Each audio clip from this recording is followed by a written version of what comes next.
Պարոն Ազիզյան, դուք նշեցիք այն տարածքները, որտեղ ձնածածկույթ է ձևավորվել առկա է, ինձ հետաքրքիր է մարտին, որ որոշակի օրեր օդի ջերմաստիճանը բարձրացավ եւ տաք եղավ, դա ինչ որ ձևով ազդեց այդ ձնածածկույթի վրա։ Այդ օրերին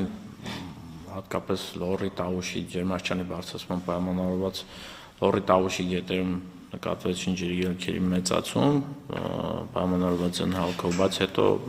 ջերմաստիճանի իջեցման պայմանավորված արդեն գետերի ջրի մակարդակները նվազեցին։ Դա վարարումների տեսանկյունից նշեցիք, իսկ գյուղատնտեսական տեսանկյունից այդ ձնածածկույթը որքանով է բավարար, իհարկե դուք նշեցիք, որ ջրամբարների լցվածությունն է քիչ, ընդհանուր առմամբ ինչ պատկեր ունեն գյուղատնտեսական առումով մեր ունեցած այս պահի տվյալների ինչի մասն է խոսում։ Գյուղատնտեսական առումով գիտեք, ինչ վերաբերվում է ձնածածկույթին, պետք է ձմեռային ամիսներին այնպիսի ջերմաստիճաններ լեռնային գոտիներում չեն դիտվել, որպեսզի վնասեն աշնանացանին։ Իսկ երբ որ դիտվել են ցածր ջերմաստիճաններ, այդ ժամանակ դա եղավ, բոլորս էլ հիշում ենք փետրվարի վերջին 10-օրյակում,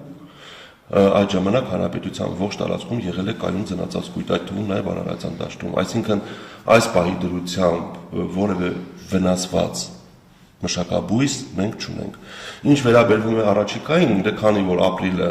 կանխատեսվում է տեղումների քանակը նորմայի սահմաններում, իսկ շեշտում եմ ապրիլի նորմաները բավականին բարձր են եւ դա նշանակում է, որ բավականաչափ անձրևներ են լինելու։ Ես կարծում եմ, որ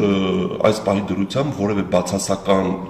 ազդեցություն գյուղատնտեսության վրա կլիմական առումով մենք չունենք։ Իսկ ձևավորված ջրի պաշարների առումով Ձևավորված ջրի պաշարների կանխատեսման տեսակետից ջրային ռեսուրսները անցյալ տարվա համեմատ մոտ 30-ից 40% քիչ կլինեն։ Դա ինչ հետևանքներ կարող ունենալ։ Նայեք, ջրամբարների ջրալցվածության տեսակետից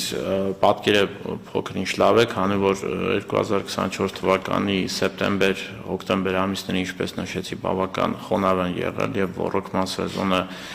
շուտ է ավարտվել եւ ջրամբարները սկսվել են լցվել արդեն սեպտեմբեր-օկտեմբերից սկսած եւ բարեբախտաբար այդ լցվածության պայմանավորված ջրամբարների գարնանային լցվածությունը բավարար մակարդակի վրա կլինի։ Շատ լավ, ինձ մի բան է հետաքրքրում, դուք նշեցիք, որ գարնանային վարարումների հոսքի ծավալների ցուցանիշը կանխատեսվում է 50-ից 90%-ի սահմաններում։ Մի փոքր կբացատրեք, այդ ինչ ուժգնության մասին է խոսքը, չգիտեմ, հնարավոր ռիսկեր կան մոտակա տարածքների վնասների առումով, այդ 50-ից 90%-ը ինչ է։ Նայեք, եկեք մենք տարբերակենք գարնանային վարարումներ եւ հեղեղումներ։ Գարնանային վարարումները դրանք ամեն տարի բարբերաբար մարտի առաջի տասնօրյակից մինչև հունիսի երրորդ տասնօրյակ տեղի ունեցող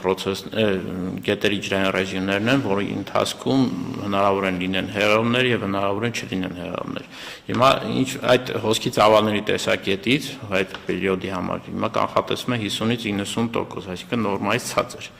Ինչ վերաբերում է հեղեղումներին, հեղեղումները կարող են լինել այդ պերիոդում, եթե ջերմաստիճանի կտրուկ բարձրացումներ եւ խորդառատ տեղումներ լինեն, որոնց վերաբերյալ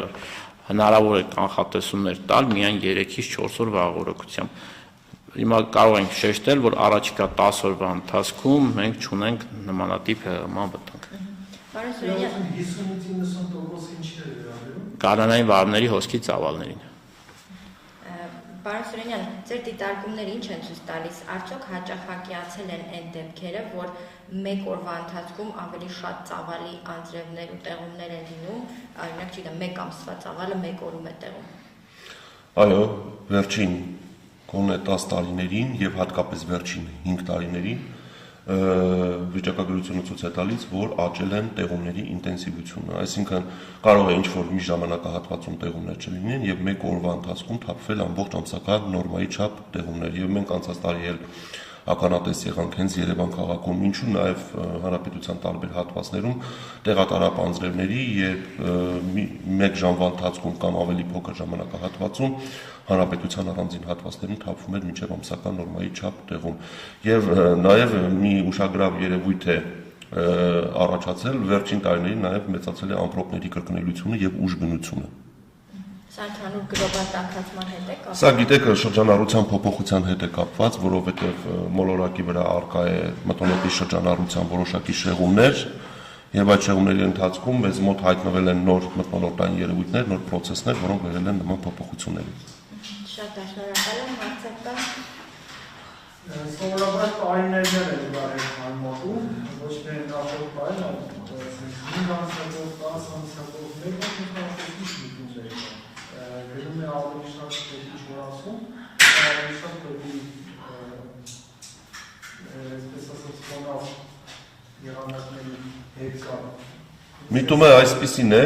եթե վերջին 10 տարին վերլուծենք, դիտվում է ձմեռային ժամանակահատվածի ջերմաստիճանի կտրուկ բարձրացում, բավականին մեծ ցուցանիշով եւ տեղումների անկում, բայց միևնույն ժամանակ ամառային ժամանակահատվածում ջերմաստիճանը գրեթե անփոփոխ է եւ դիտվում է տարվա տակկեսին, տեղումների զգալի ավելացում, այսինքն եթե տարեկան կտրվածքով գնահատենք, ձմռանը տեղումները պակասում է, ամռանը ավելանում է, տարեկան կտրվածքով առանձնապես լուրջ փոփոխություններ չունենք։ Ապրիլ ըստ էության ինքն իրենով առանձնանում է որպես տեղումնառած, Այո։ ճիշտ հասկացանք։ Հիմա նշեցիք, որ ապրիլի նորմային մոտ է լինելու։ Այո։ Այսինքն ինչ որ այսպես վայրի վերումների սպասել Դե պետք է ակնկալել լավ անձրևներ։ Եթե նորմայի մոտ մենք տեղումներ են կանխատեսվում, իսկ ապրիլի նորմաները հանրապետությունում հատվածներ կան, որ տեղումների քանակը հասնում է մինչև 100 մմ-ի, որը շատ մեծ ցուցանիշ է, պետք է ակնկալենք, որ ամսվա ընթացքում մենք կունենանք նորմալ տեղումներ, որը միայն ուրախալի է։ Շատ լավ, դուք հարց ունեք։ Տեղումները կնպաստեն, որ ջրամբարները շոկ եղանակների չունենան, որը պակաս,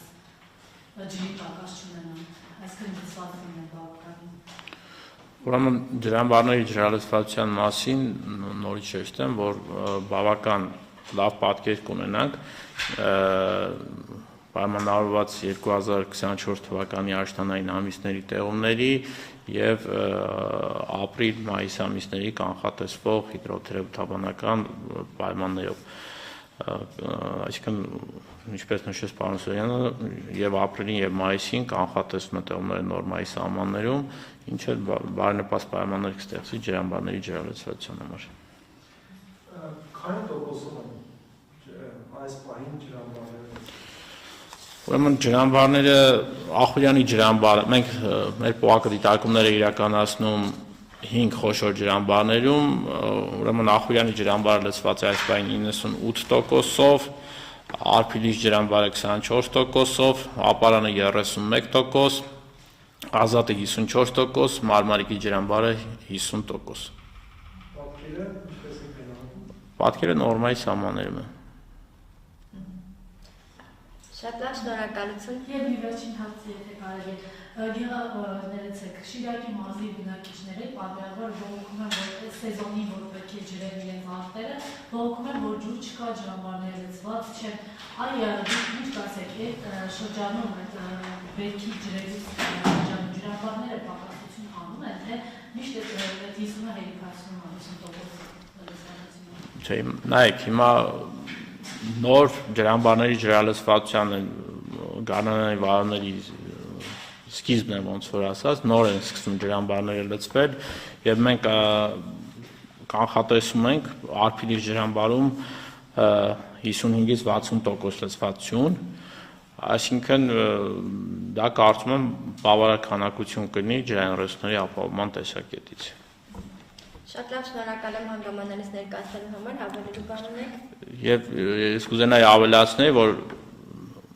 Ախուրյանի ջրամբարի ջրալցվածությունը կանխատեսվում է 100%, որը 2016 թվականի ծեսկում ամենաբարձր ցուցանիշն է։